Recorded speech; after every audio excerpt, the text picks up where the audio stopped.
Yo tout le monde, j'espère que vous avez la forme. On se retrouve pour le 18e jour et le 18e challenge. Un challenge qui va peut-être vous étonner, je pense que vous ne vous y attendez pas du tout, mais il va falloir le faire. Let's go! Pour ce challenge, ça va vraiment vous étonner, mais vous savez ce que j'aimerais que vous fassiez, méditer pendant 10 minutes. Voilà, méditer, qu'est-ce que j'entends par là? Je ne veux pas forcément que vous mettiez en position du lotus comme ceci avec une musique, mais j'aimerais que vous puissiez éteindre tout ce que vous avez à portée de main, que ce soit votre télé, votre musique, votre téléphone, que vous vous posiez dans votre lit, sur votre canapé, par terre, dans la position dans laquelle vous êtes le plus confortable, que vous fermiez les yeux et que vous restiez comme ça pendant 10 minutes à essayer de penser à rien.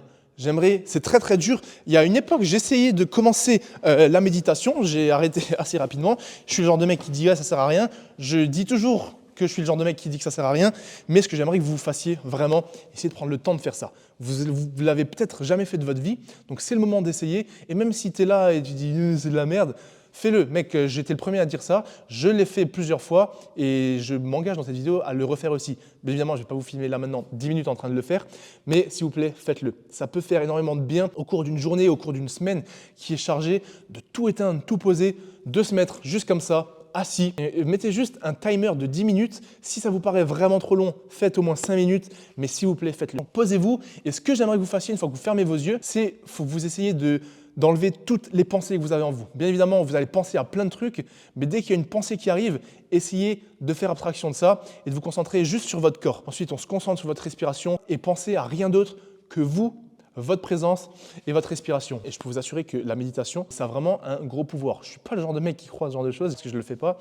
Mais voilà, si je peux vous inciter à essayer une fois pour que vous voyez ce que c'est super long, rester 5-10 minutes comme ça sans rien faire.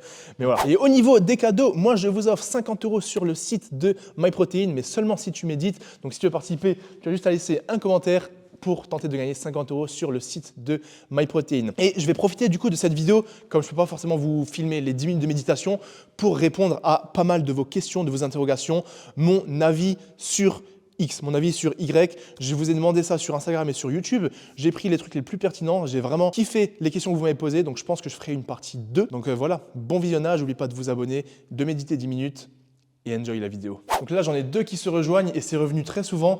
Ton avis sur le SBD, donc squat, bench, deadlift, suffit pour développer sa masse musculaire, en plus de la force, ou le powerlifting pour la prise de muscle.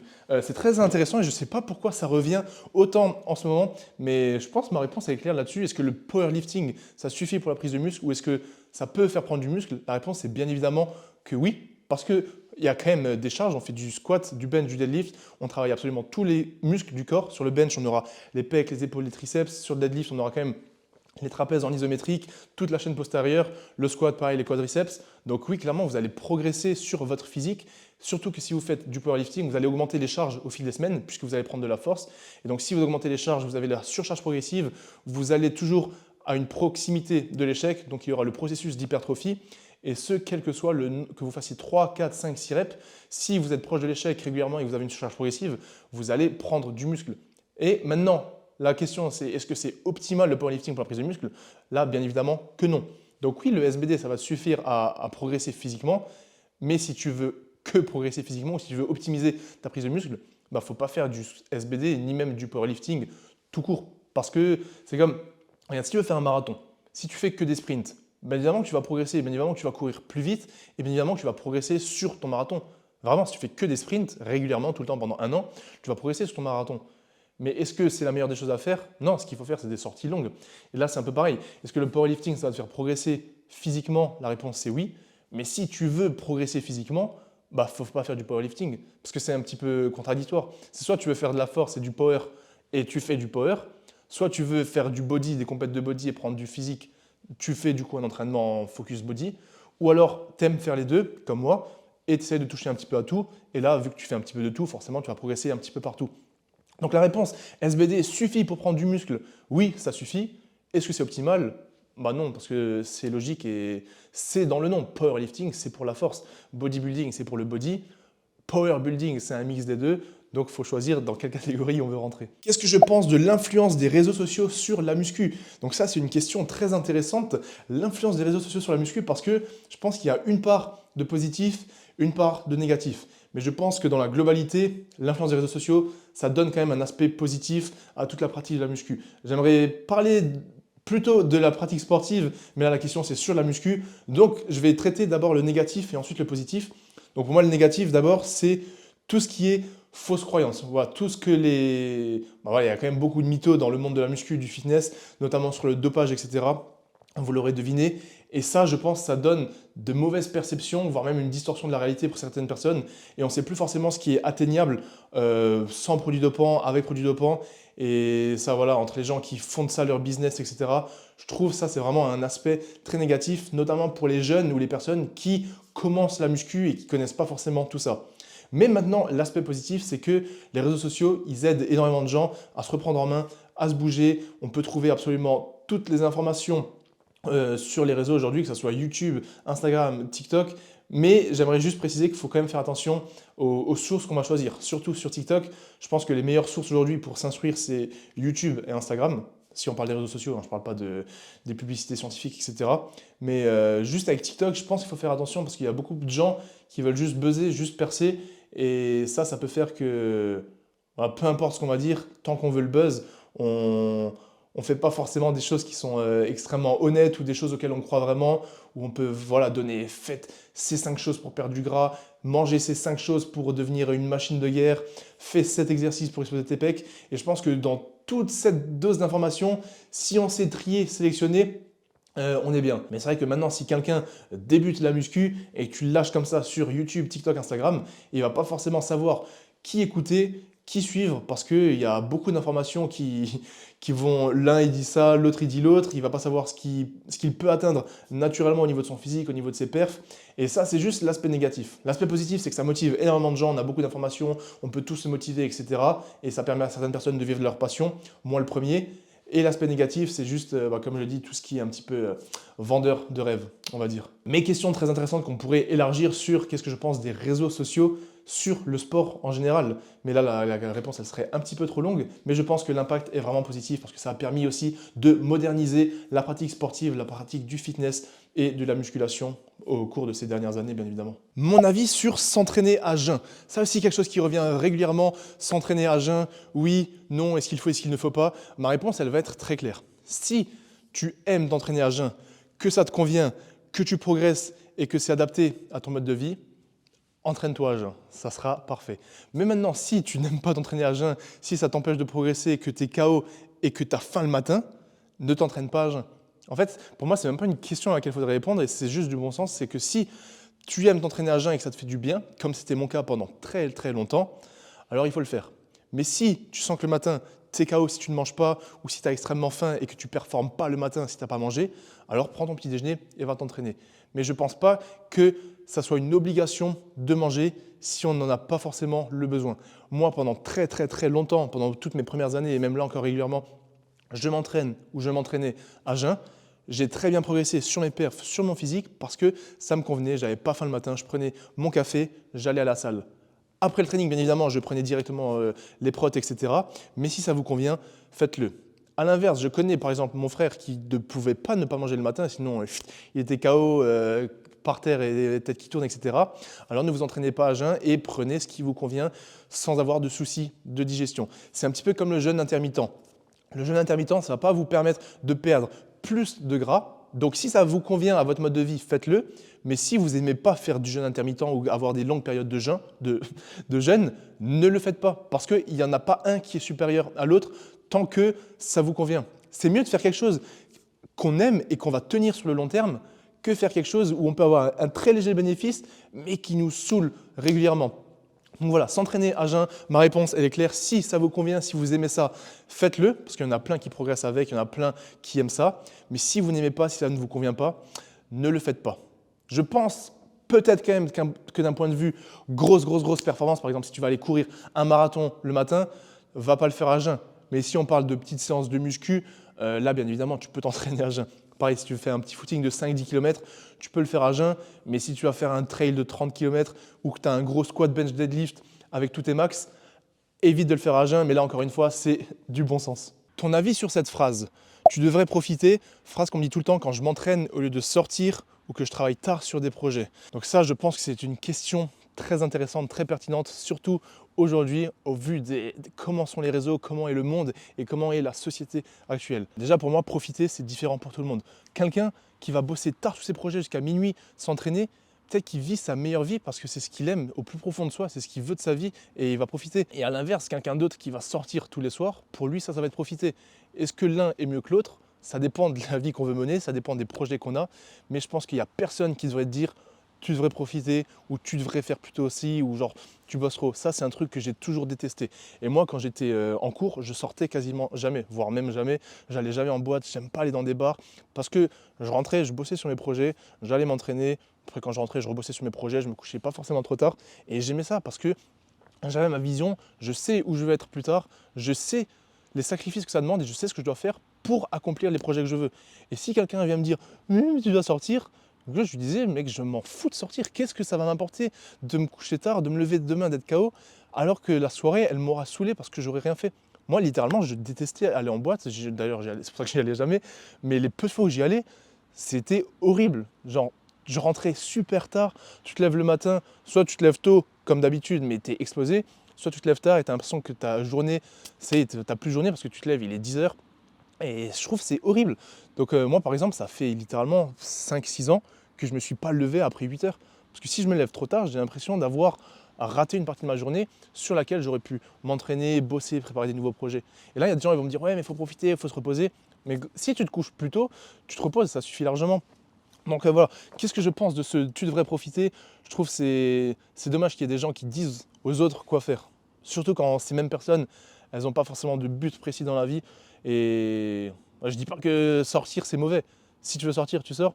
Mais va pas, pareil, si toi tu bosses sur tes projets, va pas dire à quelqu'un qui sort, tu devrais arrêter de sortir. Peut-être que cette personne, mec, elle n'a pas forcément envie de travailler autant, elle n'a pas forcément envie de s'entraîner autant. Moi, je suis là pour essayer de vous motiver sur tous les aspects de la vie, que ce soit pour devenir une meilleure personne, pour travailler sur vos propres projets, pour être bienveillant avec vos proches et pour être une meilleure personne physiquement. Mais il y a des personnes qui ne voudront pas. Et c'est leur vie, c'est leur choix. Moi, je ne prendrai jamais du temps de moi-même et de l'énergie de moi-même pour faire changer quelqu'un qui ne veut pas changer. Parce que si le gars il a décidé qu'il voulait rester dans sa routine de merde, admettons qu'il a une routine de merde, si j'essaie de l'aider et que je vois qu'il n'y a aucun effort de sa part ou qu'il ne veut pas changer, mec, pour moi, c'est mort. Et que ces personnes ne viennent pas me dire, moi, tu devrais profiter, tu devrais sortir, mais pourquoi tu bosses trop tard? Et ça, c'est un truc que je déteste. Pareil, quand je bosse le week-end et qu'on me dit, mais c'est le week-end, tu devrais profiter, je dis, gros, j'ai une entreprise, j'ai des projets, j'ai des vidéos, je sais où je veux être dans plusieurs années et je ne regarde pas où je veux être demain. Vraiment, moi, j'ai une vision long terme. Et c'est vraiment en ayant une vision long terme que tu verras que les sacrifices que tu fais aujourd'hui, qui te disent, tu ne profites pas, bah, c'est nécessaire pour atteindre cette vision globale. Donc voilà, je pourrais parler des heures sur ce sujet parce que il me concerne, je suis passé par là et je trouve que c'est tellement important, tellement pertinent. Je pense que j'en parlerai peut-être dans un podcast. Mais voilà, pour moi, mec, tous ceux qui disent tu devrais profiter, tu devrais faire ci, tu devrais faire ça, si pour toi c'est pas pertinent, les écoute pas. Dis-leur, ok, je devrais, mais j'ai pas envie. C'est pas ce que j'ai envie de faire de ma vie. J'ai pas envie de sortir, j'ai pas envie de boire. C'est comme le fameux pourquoi tu bois pas de la bière? Je dis, gros, j'ai pas envie de boire de l'alcool, laisse-moi tranquille. Mais bref, voilà pour cette réponse. J'espère que ça t'aura aidé. J'espère qu'il y en a qui se sentent concernés. Mais j'aimerais bien parler de ça dans un podcast en vrai. Ça serait vraiment terrible parce qu'il y a beaucoup, beaucoup de choses à dire, je pense. Mon avis sur la créatine. Celle-là, c'est celle qui est revenue le plus souvent. Je sais pas ce que vous avez avec la créatine, j'ai l'impression que c'est un truc exceptionnel de magique, mais ça revient tout le temps. Des dizaines, des vingtaines, des trentaines de questions sur la créatine. Je vais vous donner là maintenant mon avis sur la créatine, comment la prendre, ce que ça fait, bref, je vais tout vous dire maintenant. Et j'espère que ça sera la dernière fois. Mais voilà, donc la créatine, c'est aujourd'hui le complément alimentaire le plus recherché. C'est celui sur lequel on a le plus d'études et toutes les études montrent que la créatine, ça a un impact positif sur les performances, la prise de force, mais aussi les aspects cognitifs. Donc aujourd'hui, en 2022, c'est prouvé que la créatine, c'est efficace pour augmenter les performances et ça a des bienfaits sur l'aspect cognitif sans aucun effet secondaire. Les seuls effets secondaires qu'il peut y avoir si on en prend trop d'un coup, si on en prend trop, c'est des problèmes au niveau de la digestion, du ballonnement et je crois de la diarrhée, mais je ne suis pas sûr. Mais voilà, la créatine, vraiment, c'est prouvé scientifiquement aujourd'hui que c'est efficace pour la performance. et sur les aspects cognitifs. Il n'y a pas de problème avec la perte de cheveux, ce n'est pas un produit dopant, tout ça, c'est des conneries. Ça augmente la rétention d'eau, oui, mais c'est de la rétention d'eau intramusculaire, donc ce n'est pas un aspect flotteux. Donc voilà, il n'y a pas d'effet négatif sur la créatine, donc il n'y a que du positif. Si vous voulez en prendre, prenez-en pour voir si ça vous fait du bien et si vous augmentez drastiquement vos performances.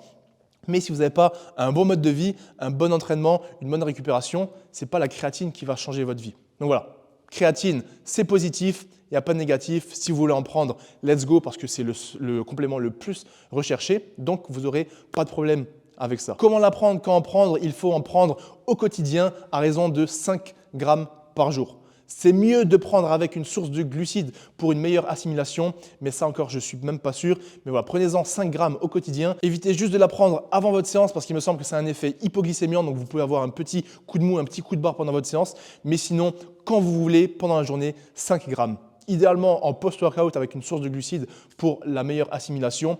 Et vous pouvez même diviser vos prises au cours de la journée, mais diviser une prise de 5 grammes en 5 fois 1 gramme ou 2 fois 2,5 grammes, c'est super chiant. Donc, si vous prenez juste 5 grammes une fois dans la journée, vous serez tout aussi bien. Voilà, à prendre tous les jours, toute l'année, 5 grammes par jour pour une augmentation des performances, des bienfaits sur l'aspect cognitif.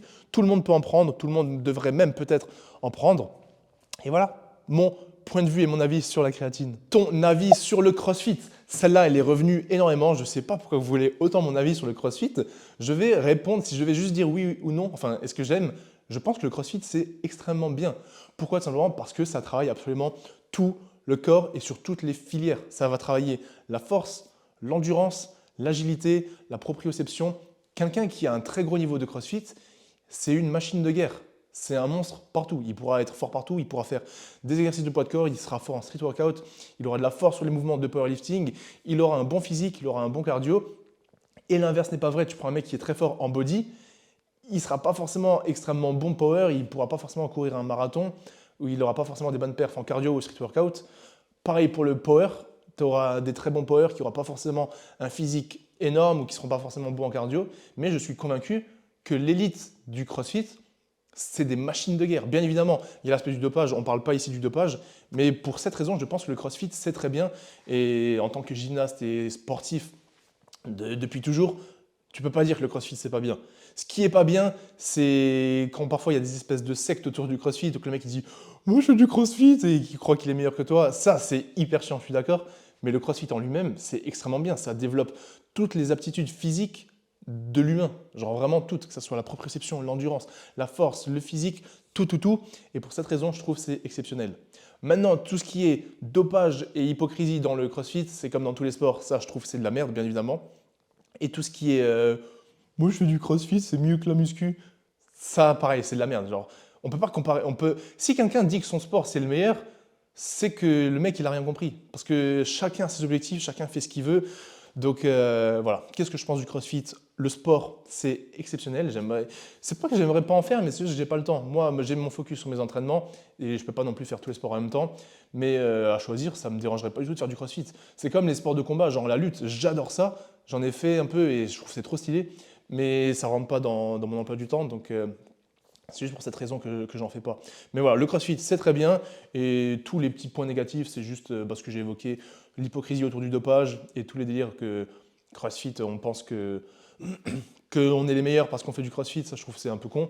Et aussi, un point important, je pense que vous devez parler aussi ce que j'en pense de tout ce qui est traction butterfly. Toutes ces genres de choses, je trouve pas forcément c'est mauvais parce que si ton but c'est de faire le max de traction et que la règle c'est juste passer le menton, bah tu vas devoir faire du balancier pour être le plus rapide possible. Mais maintenant, est-ce que je vais dire à un débutant de faire des tractions comme ça dès le début? Ça, bien évidemment que non. Et ça, parfois dans le CrossFit, j'ai l'impression que ça se perd un peu les degrés d'apprentissage. On veut direct faire des pompes équilibre en poussant avec les jambes, on veut faire des tractions en balançant. Ça, je trouve que c'est un petit peu dommage. Donc s'il y avait plus d'éducatif pour d'abord faire les mouvements stricts avant de passer au mouvement cheater avec balancier, je pense que ça serait vraiment terrible, surtout pour les débutants. Voilà pour mon avis sur le CrossFit. Ton avis sur ton avenir dans 10 ou 20 ans? Sur mon avenir à moi, très intéressante cette question, merci de me demander ça. Je me vois vraiment dans 10 ans voire même 20 ans, parce que je pense que l'échelle de dans 10 ans et dans 20 ans, je ferai la même chose, juste à une échelle différente. Je pense que je serai toujours un grand sportif, peut-être pas autant dans la force, bien évidemment, je ne pense pas que dans 10 ans, je ferai encore des dips à 130 kg, mais je pense plutôt dans des gros challenges, peut-être des gros trails, des Ironman, des trucs peut-être un petit peu plus cardio, parce que j'ai l'impression que ça va mieux avec l'âge, quand on a la trentaine, voire la quarantaine. Donc voilà, je me vois toujours très grand sportif, toujours de la muscu, toujours de la pratique sportive, du cardio, pour être la meilleure personne possible, en meilleure forme possible, et aussi au niveau de ma santé. Je me vois, je pense, dans 10 ans avec des gosses, voilà, peut-être un ou deux à voir. Mais surtout, le point le plus important, dans 10 ans, je me vois toujours avec Basaltix en train de vous faire du contenu, que ce soit sur YouTube ou autre, qui sait dans 10 ans quelle nouvelle plateforme il y aura, mais je pense vraiment que je vais continuer à vous documenter tout ça. J'ai envie d'être le chef de l'entreprise Basaltix qui est connue en France, voire même pourquoi pas en Europe ou dans le monde, avec des nouvelles gammes de vêtements pour le sport, pour le quotidien, vraiment des trucs super lourds. Un petit peu, j'ai envie de dire, comme aujourd'hui, mais à une échelle encore plus grosse. Pourquoi pas d'autres base gym en France, mais ça, c'est pas vraiment un réel objectif. Là, le base gym, c'est surtout pour moi, pour kiffer, pour pouvoir m'entraîner, etc. Mais voilà, un gros focus sur Basaltix, sur la marque de vêtements pour les années à venir. Une marque à grande échelle que si je voyage dans la France ou en Europe, je vois des gens porter mes pulls, mes cargos, ça serait juste mon plus grand rêve. Et c'est ce pourquoi je me réveille chaque jour, c'est ce pourquoi je travaille chaque jour. Et je ne lâcherai jamais rien et ça va le faire. Comme je vous l'ai dit avant, mes objectifs, ils sont là-haut et je vais me donner tous les moyens nécessaires pour y arriver, coûte que coûte, le charbon. Vous commencez à me connaître maintenant et je ne lâcherai rien. Et je ferai de Basaltix et de tout ce que j'entreprends quelque chose de gros, soyez-en sûrs. Donc voilà pour mon avis sur mon avenir dans 10-20 ans. Encore quelque chose de très pertinent, décidément vous êtes chaud, ton avis sur devenir le plus polyvalent possible. J'ai pratiqué blabla. Malheureusement, il n'y a pas assez de temps dans une journée. Donc, qu'est-ce que je pense d'être le plus polyvalent possible? Ce qui est d'ailleurs la voie que j'ai choisie plus ou moins parce que j'ai voulu courir un marathon. J'essaye d'avoir le meilleur physique possible avec les meilleurs perfs possibles tout en gardant mon cardio, etc. Et bien évidemment, il n'y a pas assez de temps dans une journée pour tout faire et pour être le meilleur partout. Et c'est ce que je dis toujours, soit tu es le meilleur quelque part, soit tu es bon partout, mais tu ne pourras jamais être le meilleur partout. Et là, c'est juste une question de choix. Est-ce que tu as envie de faire des compètes et d'être champion du monde dans un truc? Si oui, alors il va falloir charbonner, il va falloir se mettre sur ce truc et rien d'autre. Tu dois avoir des œillères et te focus sur ton objectif pour atteindre cet objectif.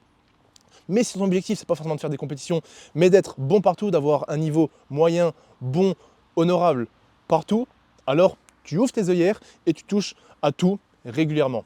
Tu ne seras pas le meilleur, mais tu auras la prétention de dire que tu es bon plus ou moins partout et que tu touches à tout. Là encore, il n'y a pas un qui est bien ou un qui est meilleur que l'autre, c'est en fonction de ce que toi tu veux, en fonction de tes objectifs.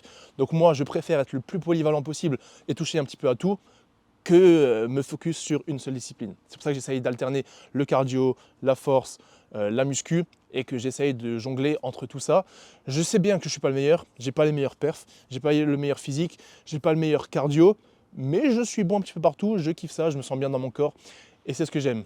J'ai aucun regret de ne pas être champion du monde de streetlifting, de champion du monde de powerlifting, de champion du monde de marathon, même si j'ai même pas la prétention de pouvoir l'être un jour, parce que j'ai probablement pas le niveau ou la génétique ou autre, mais j'ai aucun regret pour ça, parce que j'ai pas envie. J'ai pas envie d'être champion du monde dans un truc, et même si je le voulais, peut-être que je le serais pas. C'est pas ce que je suis en train de dire. Mais voilà, moi j'ai choisi d'être le plus polyvalent possible. Si c'est ce qui convient à tes objectifs, fais-le, mais tu pourras pas être le meilleur. Mon avis sur le pré-workout. Là, je pense que je vais peut-être en décevoir certains. Je n'ai jamais pris de pré-workout de ma vie. J'en ai peut-être pris 2 ou 3 quand on me disait « Tiens, goûte ça, c'est terrible ». Ça ne m'a jamais rien fait. Et pourquoi ça ne m'a jamais rien fait? Peut-être parce que j'ai une tolérance à la caféine un petit peu plus élevée et aussi parce que je bois du café régulièrement. Donc voilà, les pré-workouts, ça ne me fait pas forcément grand-chose pour les quelques fois où j'avais essayé. Et je n'en prends pas du tout parce que pour moi, c'est quand même quelque chose d'extrêmement industriel et je préfère largement prendre un vrai café. Parce que les grains de café, la vraie caféine, elle est nettement supérieure à la caféine synthétique. Et le problème avec les pré-workouts, c'est qu'il y a trop de gens qui en ont fait une dépendance autour de ça. Et CF, la vidéo addiction que j'avais fait, moi-même, j'ai peut-être une dépendance à la caféine avec le café, mais voilà, je ne pense pas que ça me fait du mal aujourd'hui. Mais il y a des personnes qui, s'ils n'ont pas leur pré-workout, ils ne peuvent pas faire leur séance, ils ne sont pas motivés, ils n'ont pas de perf ou ils sont juste saoulés. Et ça, je trouve, c'est vraiment dommage. Moi, demain, tu m'enlèves mon café, je peux faire ma séance, ce n'est pas un problème. Mais les personnes qui sont vraiment dépendantes du pré-workout, au final, ça devient une forme d'addiction aussi. Et pour ce point-là, je trouve que les pré-workouts, c'est pas fou. Je pense que pour moi, si tu dois faire ta séance, tu peux aller t'entraîner avec ta motivation et tu n'as pas besoin d'avoir un pré-workout qui va te chauffer. Et là, je ne parle pas de prendre un petit café pour être bien avant la séance. Je parle vraiment des personnes qui veulent prendre les pré-workouts, scoop dry in the mouth et let's go, on fait le taf. Ça, je ne vois pas forcément l'intérêt. Mais si, encore une fois, c'est dans une routine et que ça vous permet de mieux performer, de mieux progresser, je pense que c'est bien, mais il ne faut juste pas tomber dans le cercle vicieux de « Ok, ce pré-workout ne me fait plus rien, j'en prends un plus puissant, celui-là ne me fait plus rien, j'en prends un plus puissant ». Ça, après, ça peut avoir des conséquences négatives sur la santé même. Donc voilà, pré-workout, moi, je n'en prends pas, je ne suis pas forcément pour, je ne conseillerais jamais à quelqu'un de prendre du pré-workout. Vraiment, ça, je conseillerais à quelqu'un peut-être de prendre du café, de la caféine, mais pas des pré-workouts.